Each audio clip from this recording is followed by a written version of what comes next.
절망에서 희망을 찾아내는 아주 특별한 능력. 버킷리스트가 무엇이냐는 질문을 가끔 받는다. 인생에서 버킷리스트 같은 걸 만들지 않는 게 내 유일한 버킷리스트라고 대답하곤 했다. 버킷리스트를 갖지 않겠다는 건 하고 싶은 일을 해보지 않아서 생기는 후회 없이 살겠다는 희망이었다. 사람은 해보지 못한 일에 대한 회한을 갖는다. 하지만 해본 일에 대한 후회는 실패하더라도 비교적 짧다. 자신이 저지른 일에 대해서는 자기 합리화를 하기 때문이다. 해본 일에 대해서라면 승화라는 위대한 치유책도 있다. 고백했다가 짝사랑마저 잃은 작가가 사랑의 고통에 대한 아름다운 연애소설을 쓴다거나 화가나 가수가 개인적인 슬픔을 불멸의 예술로 격상시키는 건 말이다. 빨간머리 앤을 읽은 후 나는 줄곧 프린스 에드워드 섬에 가고 싶었다.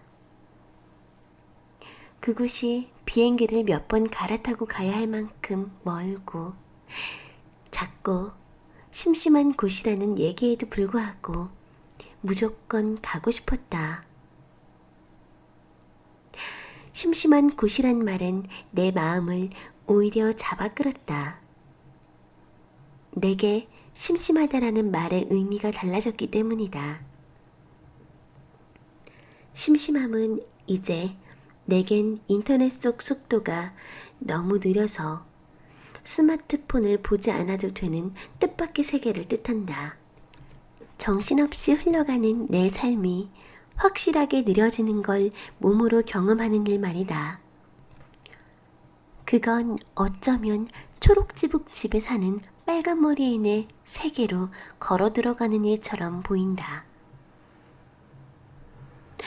집으로 가는 사륜마차 위에서 바라본 마을의 흙이 왜 붉은지 묻는 질문에 매튜가 글쎄다 라고 말하자 앤이 매튜에게 이렇게 말한다. 앞으로 알아낼 일이 많다는 건 참 좋은 일 같아요. 만약 이것저것 다 알고 있다면 무슨 재미가 있겠어요? 그럼 상상할 일도 없잖아요.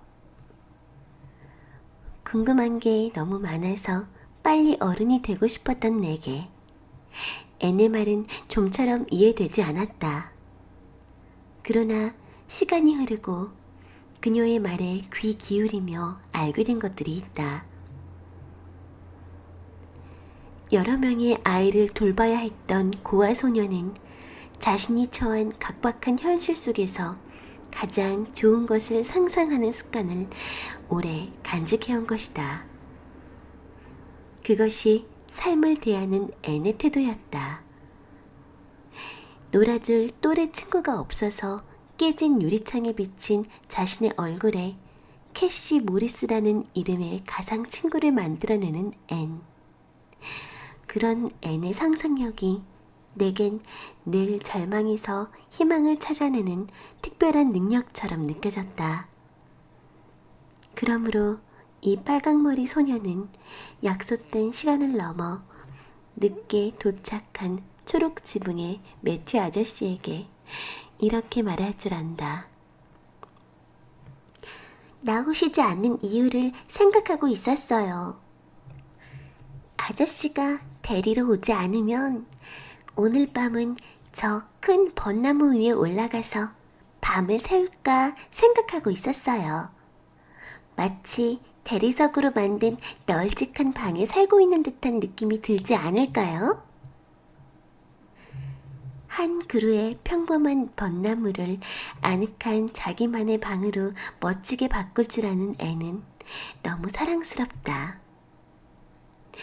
예쁘지는 않지만 사랑스러운 앤의 그 말을 주머니 속에 넣고 다니고 싶다.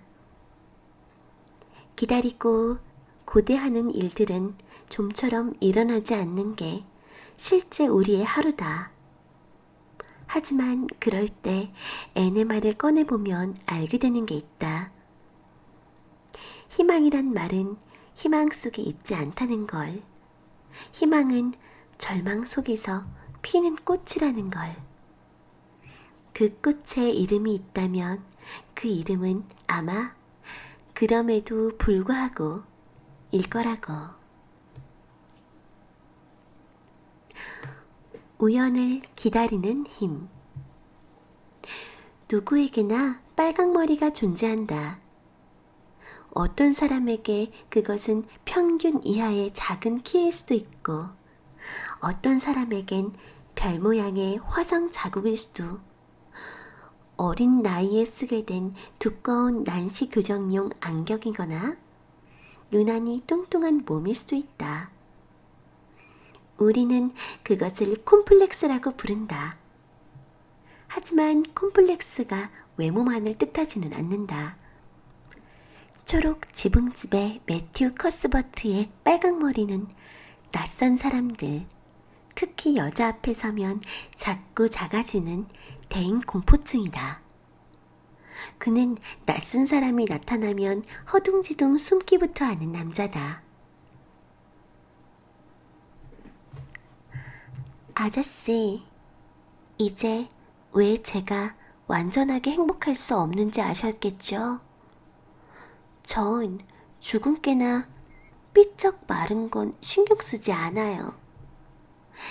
그런 건 상상으로 아름답게 꾸미면 되니까요. 하지만 빨강머리는 어쩔 수가 없어요. 역시 빨강머리만은 없어지지 않는걸요. 정말 가슴이 미어 터질 것만 같아요. 평생을 붙어 다닐 슬픔일 거예요. 내 어릴 적 빨강머리는 무엇이었을까? 닮지 않았으면 싶은 콤플렉스가 자식에게 유전되었을 때 부모는 그걸 콕 집어 말할 때가 있다. 내 경우에는 아빠가 대학에만 가면 코 수술을 시켜주겠다고 호언장담하면서부터 코에 대한 콤플렉스가 생겼다. 그 전까지는 나는 내 코가 납작한지도 몰랐다. 코가 납작하다고 생각하니 자꾸 만지작거리는 버릇이 생겼고, 코를 만지려고 하다 보니 손톱이 성가셔서 손톱을 물어뜯기 시작했다. 내 경우 안 좋은 버릇의 창세기는 코에서부터 시작됐다. 우리 집에서는 철딱선이라곤 하나 없는 어린 삼촌들이 3명이나 같이 살았는데, 그중 가장 콧대 높은 외삼촌은 잠자는 내 코에 빨래집게를 꽂는 만행을 저지르기도 했다. 사람을 보면 일단 코부터 쳐다보는 버릇은 아마 그때부터 시작됐을 것이다.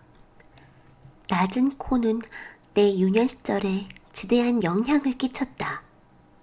그런데 자라면서 기이한 일이 생겼다. 신기하게도 초등학교를 졸업하고 중학교에 가면서부터 조금씩 내 코가 높아지기 시작한 것이다. 물론 여전히 내 코가 높은 건 아니다. 하지만 나는 어느 날부터 그냥 적당히 낮은 내 코를 인정하게 됐다. 심지어 제법 귀엽단 소리까지 들었다. 빨리 달리거나 고개를 숙이고 오래 책을 읽으면 어김없이 낮은 코에 걸린 안경이 조금씩 밑으로 내려오긴 했지만 말이다. 그러다가 중요한 사실 한 가지를 깨달았다. 누구도 내 코를 관심 있게 바라보지 않는다는 것. 말하자면 내 콤플렉스는 내 눈에만 유독 도드라져 보이는 것이었다. 그 옛날 언니가 울고 있는 내 등을 쓸어주며 다 지나간다 라고 말했을 때 나는 그 뜻을 알지 못했다. 우연을 기다리는 힘, 시간을 견디는 힘.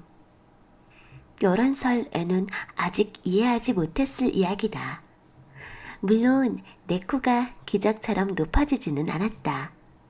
제 아무리 기다려도 앤의 빨강머리가 눈부신 금발머리가 될 리는 없다. 하지만 아이러니한 건 빨강머리가 싫어서 아줌마 몰래 검은색 염색약을 머리에 발랐던 앤이 온통 초록색으로 변한 머리카락을 본 후 절규하듯 외치는 말이다. 전 이제까지 빨강머리가 세상에서 최악이라고 생각했어요. 머리카락이 초록색이 되고 나서야 앤은 자신의 빨강머리가 그렇게 나쁘지 않았다는 걸 깨닫는다. 시간이 우리에게 선물하는 건 이런저런 일을 겪으며 똑같은 상황을 바라보는 관점을 바꾸게 하는 힘 아닐까? 시간은 느리지만 결국 잎을 키우고 꽃을 피우고 나무를 자라게 한다. 나는 그것이 시간이 하는 일이라고 믿는다. 시간이야말로 우리의 강박한 마음을 조금씩 너그럽고 상냥하게 키운다고 말이다. 그러니까 내 말은 거울을 보며 어느 날 당신도 이렇게 중얼거릴지도 모른다. 아, 정말 좋다. 까지는 아니어도 그럭저럭 이 정도도 삶은 편도야, 앤. 이런 날 살아있다는 사실만으로도 행복하지 않니? 처음 학교에 가는 길, 앤은 프린스 에드워드 섬의 아름다운 풍경을 보며 다이애나에게 이렇게 외친다. 앤의 눈가에 스치는 모든 섬을 위에는 행복이 방울방울이다. 앤은 행복한 사람이다. 그녀에겐 행복을 그려내는 능력이 있기 때문이다. 앤은 끝없는 사막 속에서도 오아시스를 상상하며 눈앞의 모래바람을 지나가는 것이라 생각하는 사람이다. 내가 앤을 오래도록 사랑한 것도 남자아이가 아니란 이유로 고아원으로 다시 돌아가야 하는 최악의 순간에도 길가에 핀 꽃이 아름답다고 말할 줄 아는 그녀의 행복 재능 때문이다. 하, 이렇게 좋은 날이 또 있을까? 이런 날에 살아있다는 사실만으로도 행복하지 않니? 이런 날의 행복을 누리지 못하는 아직 태어나지 못한 사람들이 불쌍해. 물론 그 사람들에게도 좋은 날이 닥쳐오긴 하겠지만, 그렇지만 오늘이라는 이 날은 두 번 다시 오지 않을 거니까 말이야. 이런저런 행복학 관련 책들을 읽다가 내가 느낀 중요한 사실이 있다. 그것은 나 자신을 너무 심각하게 받아들이지 말라는 것이다. 우리는 자신의 직업적 성공, 발전적 진화, 자아 성장에 과도하게 관심이 큰 탓에 나 이외의 다른 사람과의 진정한 관계에 투자하는 시간을 낭비라고 생각하는 문화 속에 살고 있다. 심지어 잠 역시 시간 낭비라고 생각하면서 말이다. 하지만 행복 지수가 높은 대다수의 사람은 내가 아니라 타인과의 관계에서 공감을 구축해낸 사람들이다. 이것은 다양한 연구를 통해서도 증명이 되고 있다. 타인과의 보다 깊은 관계를 위해 투자하는 시간은 결코 낭비가 아니다. 또 조사 결과 결혼한 사람들이 미혼보다 행복지수가 높게 나왔다. 외향적인 사람이 내향적인 사람보다 조금 더 높은 수준의 행복감을 경험한다는 것도 입증이 되었다. 흔히 젊은이가 노인보다 행복할 것이라 믿지만 통계는 전혀 다른 사실을 말하고 있다. 나이와 행복의 관계를 조사하면 늘 60에서 70대 노인들이 더 행복하다는 조사 결과가 나온다. 노인들이 감정을 잘 다스릴 줄 아는 능력을 가지고 있기 때문이다. 그들은 살면서 좋은 일, 나쁜 일 모두 겪었다. 좋은 소식을 들어도 지나치게 요란떨지 않고 불행한 일이 일어나도 모든 것이 지나가리라는 말을 되새기며 기다릴 줄 안다. 살아갈 시간이 10년밖에 남지 않았다는 걸 알게 되면 그 사람의 시간 시야는 확실히 좁아진다. 노인들이 행복한 건 그 때문이다. 시간 시야가 좁아진다는 건 과거에 연연하지 않고 미래를 걱정하지 않은 채 지금 이 순간을 살아간다는 뜻이다. 과거와 미래에서 자유로워지면 자신에게 주어진 이 순간에 가장 중요한 게 무엇인지 정확히 알게 된다. 공원에 가득 핀 목련을 보면서 다음날 해야 할 집안일을 걱정하는 일이 줄어드는 것이다. 노인들은 공원에 핀 꽃이 얼마나 빨리 시들고 지는지 수없이 보았을 것이다. 피어나는 꽃을 보면서 그들은 어쩌면 젊은 시절과는 다른 교훈을 얻었을지도 모른다. 꽃이 보여주는 건 아름다움 자체가 아니라 아름다움은 그토록 빠르게 사라진다는 사실이라는 것 말이다. 그러니 더 말할 것도 없다. 지금 이 순간을 만끽해야 한다. 오늘 들려드린 책은 빨간머리 애니 하는 말이라는 책이었는데요. 사실 이 책을 예전에 우연히 책방에서 읽어보고 너무 좋아서 구매를 할까 하다가 너무 그림이 많아서 그 자리에서 거의 다 읽어버린 기억이 있어요. 근데 내용이 워낙 좋은지라 언젠간 한번 읽어서 들려드리고 싶다 이런 생각을 했었거든요. 그런데 이렇게 들려드릴 수 있는 기회가 돼서 너무 좋아요. 빨간 머리에 있는 책 속에서 행복을 아주 작은 사소한 것에서 발견하고 깨닫는 그런 순수한 아이였어요.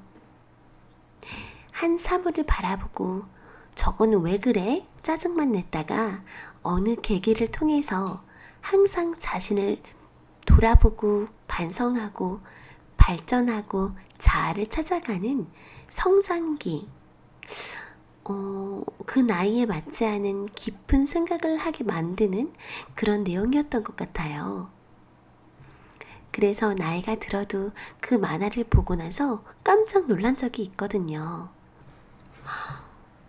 근데 지금 밤 9시 10분인데요.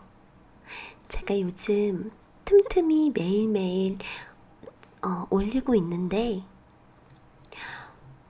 보통 이 시간엔 조용했던 것 같은데 오늘따라 사람들이 휴가를 가는지 밖에 차 소리가 굉장히 많이 나요. 뭐라고 해야 되나?